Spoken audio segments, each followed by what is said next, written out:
मेरे चैनल कथा कहानी में आपका बहुत बहुत स्वागत है।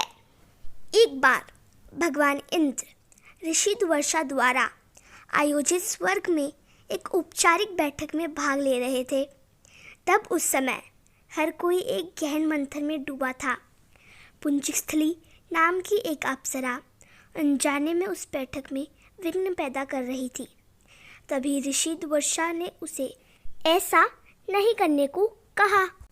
ऋषि दुर्वासा की कही गई बातों को उस अप्सरा ने अनसुना कर दिया।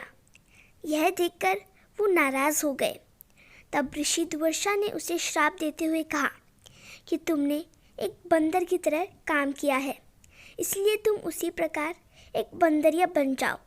ऋषि दुर्वासा के श्राप की बात सुनकर अप्सरा को अपनी गलती का एहसास हुआ और वो उनसे रोते हुए क्षमा मांगने लगी।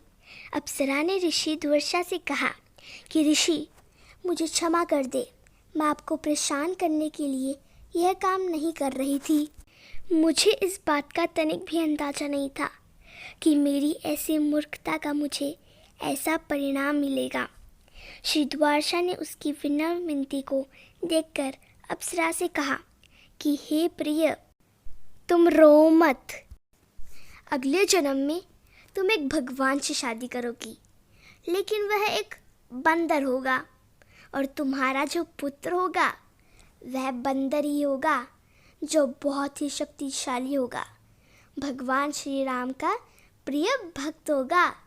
यह सुनकर पुंजस्थली ने ऋषि दुर्वासा को नमस्कार करते हुए दिए गए श्राप को स्वीकार किया।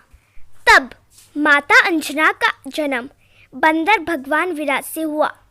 जब माता अंजना विवाह योग्य हो गई, तब उनकी शादी बंदर भगवान केसरी से हुई थी। इसके बाद माता अंजना अपने पति के साथ सुखी वैवाहिक जीवन व्यतीत करने लगी।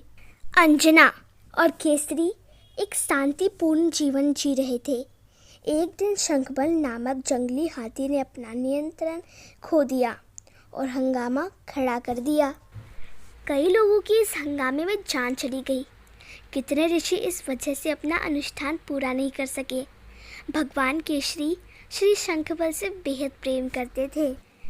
भगवान केसरी ने अपने प्रिय हाथी को जब मार डाला तो वह बहुत शौक में डूब गए। यह देखकर संतों ने उन्हें यह वरदान दिया कि तुम्हारे घर एक बच्चा जन्म लेगा, जो बहुत ही शक्तिशाली और हवा की शक्ति और गति के बराबर रहेगा। तब इस प्रकार भगवान केसरी के घर में माता अंजना ने भगवान श्री हनुमान को जन्म दिया।